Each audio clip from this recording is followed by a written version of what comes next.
be more than human. Welcome back to the channel. My name is Joseph Carroll. I write under the pen name J.R. Carroll. And today, finally, you all asked for it all the time, so I had to do it, right? Give the audience what they want. So I finally read the first book, Red Rising.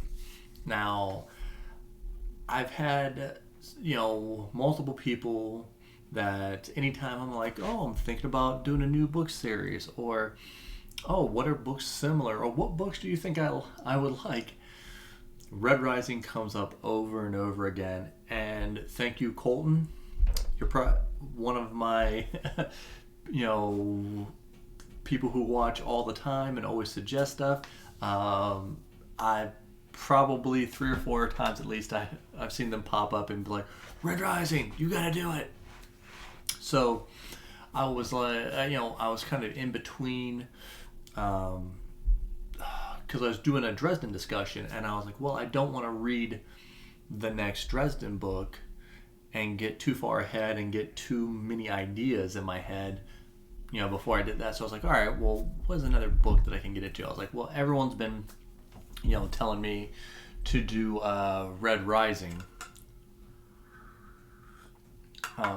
So I was like, all right, I'll give it a chance. We'll see. And I didn't really know much. You've got to feel so dumb. At all about Red Rising, or the series in general, anything. If people tell me I should read a certain book or a certain series, I kind of stay away from the reviews, even the non-spoiler ones, at least until I get to the book, and then maybe I'll watch a non-spoiler review. But I try not to even do that, especially when people will comment or people will kind of tell me, and I kind of get the gist of what the story's about. So the only thing I really knew is a lot of people would say it's a dystopian future, sci-fi, and it's a lot like the Hunger Games. Now, much like Cradle, when you talk, people want to compare it to DBZ. Cradle people hate when you do that. So I assume that a lot of Red Rising people hate that this book is compared to the Hunger Games. Maybe not. I don't know. If you've read both, let me know. Put it in, hit the comments in there. So I jumped right in, and immediately I was hooked by the idea. Okay, so these people are, we're on Mars. I'm gonna try to keep this non-spoiler until a little later, and then I want to talk about some stuff. But the premise, we're stuck on Mars, right? And these people are they live underground because obviously Mars is not habitable. Their job is to dig up helium-3, and then that's going to help terraform Mars and other planets eventually.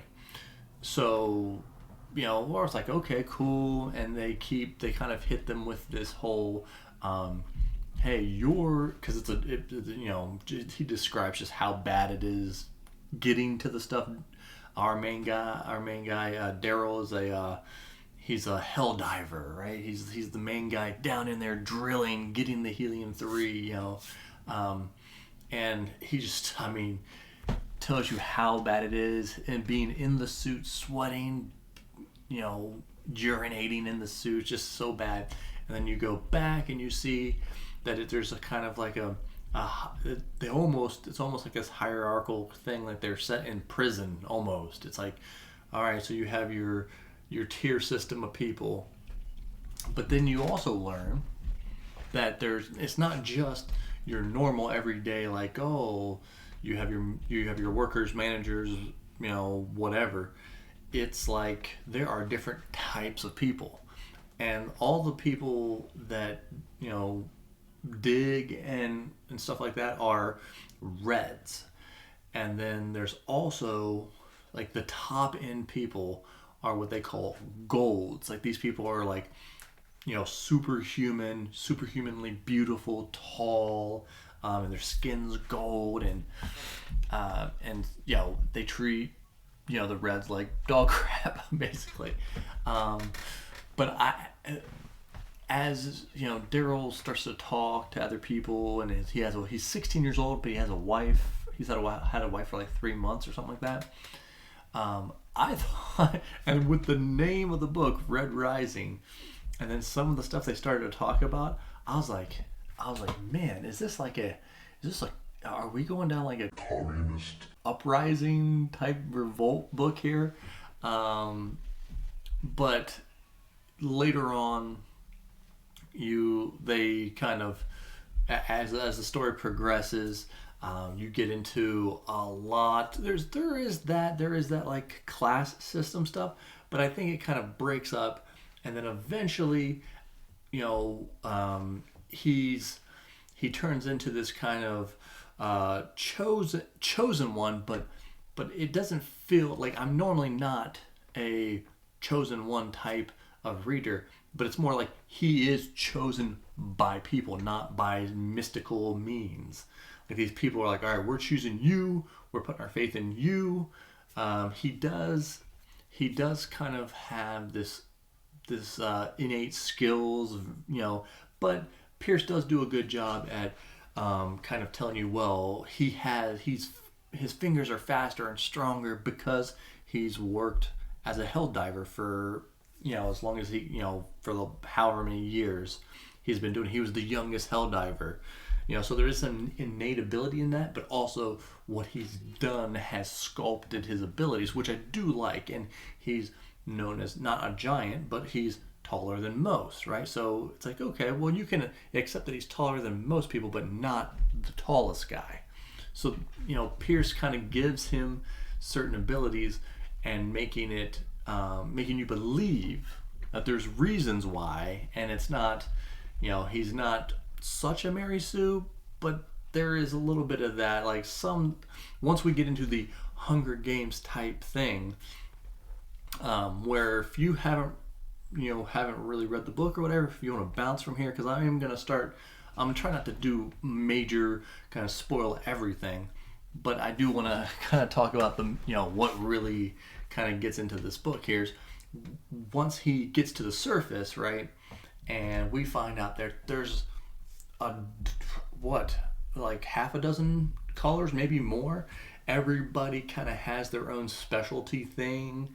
From people who do sex work are one thing, people who clean do one thing, people who are technological have their own color, people who are more doctors and stuff have their own color, and then golds are at the top, and then at the top of the top is the peerless scarred, the ones who are so perfect, so great that they now in this book we haven't got there yet, so I don't know exactly, but I assume like once you become the best of the best, then they give you a scar or something on your cheek, and maybe that's just to show you that you may be perfect, but you kind of earned a blemish or something. I assume that's kind of how we go. But so Daryl's supposed to be an infiltrator with this kind of almost like this uprising, I don't know how you want to look at them, terrorist group or whatever, or would they be named, or revolutionaries or whatever, are trying to help the Reds rise up, the Sons of Ares. And so they kind of have him, they transform him to look like a gold so he can go into the kind of, the game or whatever, where they have all these young golds go in to see who's the best of the best. And it was pretty crazy where they just had them all fight each other, like the 50 top versus the 50 bottom. That was pretty brutal. And, and like I said in the beginning, I was thinking, is this like a communist, socialist book? But then Pierce hits it from both sides. He taught, and especially when you have like the head gold guy talking, and he was just like, well, it's not just that we're better. We have to earn it. He goes, he kind of says like, the Reds are tougher than you, and we're trying to make you tough and stuff. So he kind of bounces all over the place. So I to me, that wasn't the end all be all of the book. I know that might be a reason to read the book or not to read the book for some people, but I actually liked the format and following Daryl and going through, and I found myself like really rooting for him. And there's a lot of twists and turns. Some of them I just I seen coming, but I really liked the aspect of what happens when you throw a bunch of 16 to 18-year-olds in a bucket and into this kind of primal situation. What happens? Well, they turn on each other, right? And that kind of happened at the very beginning. Like the whole Mars group turned on each other before they kind of coalesced a little bit. But I loved, following Daryl's situations. There's a lot of, politics within the political situation, and how Daryl brings kind of a rebel group together was pretty sweet. And there was probably 3 big plot twists, and I caught 2 of them. I knew, and I had a feeling about this one character. Was Titus? Might have been his name. I was like, I pegged him. That it wasn't, it wasn't too hard to peg what was going on with that guy. Just the way he was acting. I seen, what he was through it. But that last twist there at the end, I was like, Pierce, you got me. But I want to say thank you to everybody who put this book on me and like, hey, you guys keep trying, but also hate you guys, because now that I really liked it, I would say that this book, it's not like the end all be all for me, but like it was a super solid first book. Like I have continued series on books that were way less than Red Rising here. So now I have to try and catch up by July. I think it's July 25th for the newest book. And people had told me all the time, told me at the end of last year that I should do it. And I was like, nah, the books are really big and I'm not going to have time. But now I have to make time. Thank you, people. But if you want to see the journey, let me know. Make sure you hit the subscribe button, comment, like, do all that good stuff. If you want to see me, continue putting these up, I'm going to continue. But if you want me to make videos out of them, you got to let me know. So remember, be more than human.